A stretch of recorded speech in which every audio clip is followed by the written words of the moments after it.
السلام عليكم ورحمة الله وبركاته. أهلا بيكم في مطبخ فاطمة حبيب. قبل ما نبدأ الكلام نصلي على الحبيب.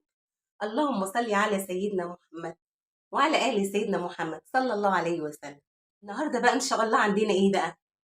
عندنا فخدة. يلا بقى يا جماعة، يلا بقى ملكة العزومات. الفخدة دي فخدة ضاني ملكة العزومات. هنعمل إيه بقى؟ لا ده يعني هنعمل حاجات كتيرة. أول حاجة يا جماعة، دي فخدة.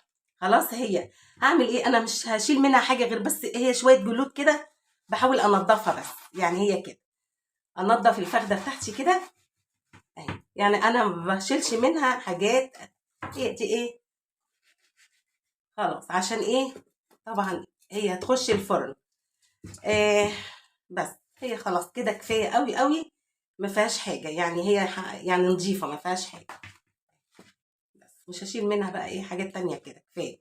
الفخده دي هعمل فيها ايه؟ بصوا بقى، دي فخده ضاني. الضاني غير اي ايه، غير الجاموسي، غير بيبقى ايه في نسبه الزفاره شويه. فانا طبعا اي توابل عندي، اي توابل عندك حطيها. هحط ايه بقى؟ هعمل لها طبعا تتبيله جميله جدا. وهحط فيها ايه؟ فلفل اسمر. هحط فلفل اسمر، هحط توم باودر، هحط توم فريش، هحط جنزبيل، هضرب بصلايه فريش. كل ده هضربه في الخلاط. جنزبيل، بابريكا، قرفة، توابل لحمة، 7 بهارات، جوز الطيب برضو هبشرها عليه. هحط ايه؟ كاتشب عشان يديها طعم جميل. هحط فيها ايه؟ قطعة زبدة. بصوا بقى، يعني انا دلوقتي يعني كل ده هضربه بقى في الخلاط. انا هضرب في الخلاط واجي بقى ايه اعمل لكم التتبيل. دلوقتي بقى ضربنا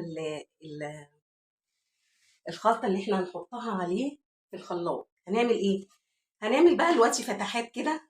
بسم الله الرحمن الرحيم. عشان تشرب منه ايه الصوص اللي احنا هنحطه فيه. فتحات كده اهو، كله ايه بقى فيه فتحات كده. دوت يا جماعه عشان ضاني نهتم بيه شويه، نهتم بالضاني شويه اهو.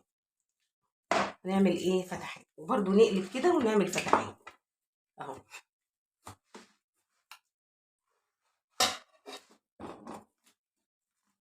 كل الفتحات دي ايه هندخل فيها ايه؟ توم. طبعا انا حاطه توم برده في الايه، في التتبيله. بس برضو هنا ايه هحط ايه اهو، هحط توم. افتح كده واحط اهو.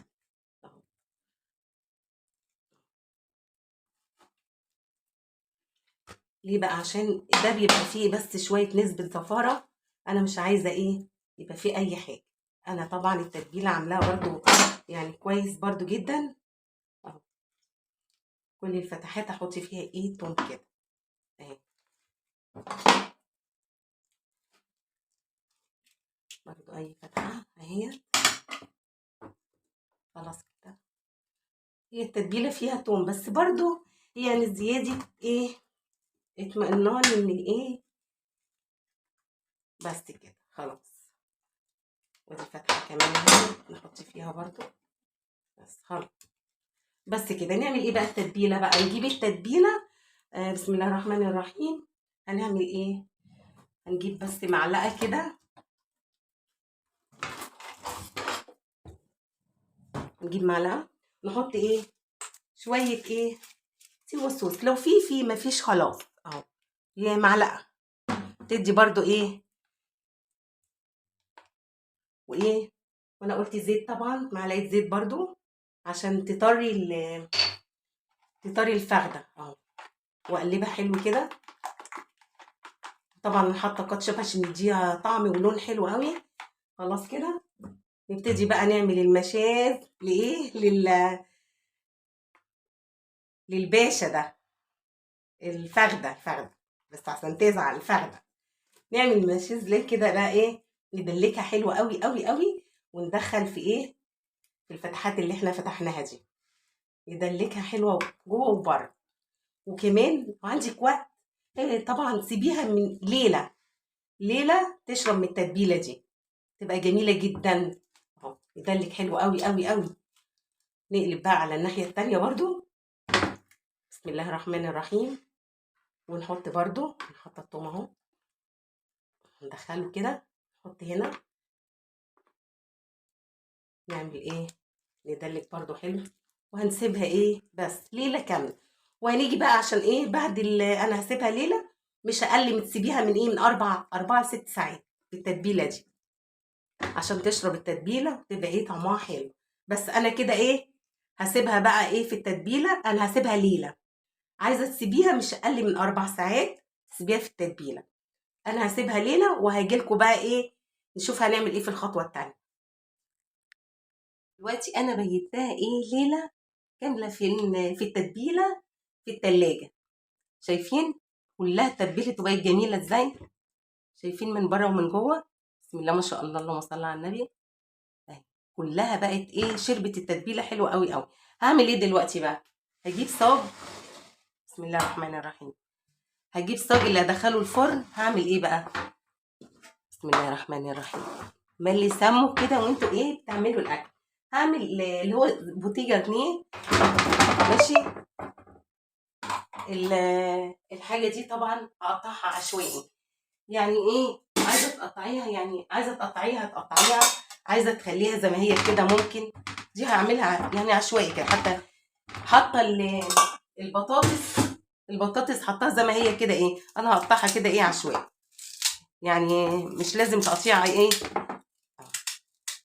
والبطاطس نفس الحكايه اهي، بقشرها، البطاطس بقشرها، والبصل اهو تقطيعها عشوائيه خالص. عايزه تسيبيها كده برضو ممكن، لان ايه الفخده هتقعد يعني فتره في الفرن، فمفيش مشكله اهو. بس كده هعمل ايه بقى، هحط الفخده فوق الخضار ده، حاطه طماطم وحاطه، حطي اي حاجه عندك، اي خضار، حاطه طماطم وحاطه جزر وحاطه ايه بصل، تقطيع عشوائي خالص ما فيهوش اي حاجه. بس كده خلاص. هحط الفخده بقى ايه، هتبلها برضو، هتبل الحاجه دي. انا عندي طبعا توم وملح وايه وفلفل اسمر. وعندي بقى ايه بقى من التتبيله اللي انا كنت ايه متبله فيها اهيت، بسم الله الرحمن الرحيم، برضه هحطها فوقها كده وهقلبها. خلاص كده اهي تتبيله جميله جدا. بس وهعمل ايه بقى، عندي برضه عودين ريحان، برضه هقلبها. ماشي خلاص كده، عشان برضه حاطه ملح وكل. بس هعمل ايه، هحط بقى بسم الله الرحمن الرحيم، هحط الفخده عليها وهغطيها، احط الفخده عليها واغطيها.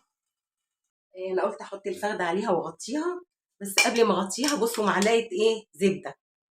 معلقه زبده دي بقى حته زبده، معلقه سمنه بلدي، اي حاجه كده ايه جميله، ايه علشان تطريها، ديت هتطري اللي متخليهاش تنشف. وهعمل ايه بقى، هجيب ورق زبده، بسم الله الرحمن الرحيم. طبعا هعمل بورق فويل، بس قبل اي حاجه نعمل ورق الزبده، لان الورق الفويل طبعا ايه غير صحي. بس كده، واقوم حاطه ايه، حاطه ورق ايه الفويل، لازم اغطيها كويس قوي قوي، تتحكم كويس قوي قوي.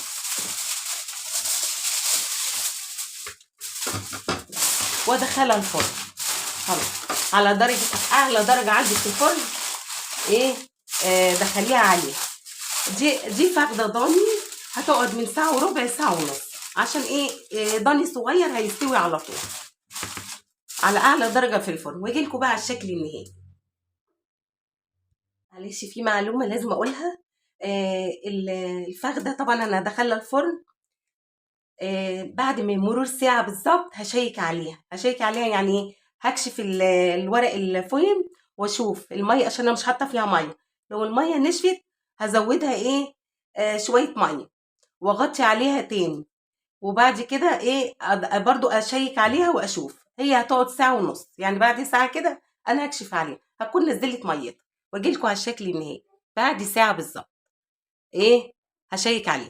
وده المشهد النهائي للفخده، وهتاكلوها وبالهنا والشفا. وان عجبكم الفيديو لايك وشير واشتراك في القناه، والسلام عليكم ورحمه الله وبركاته.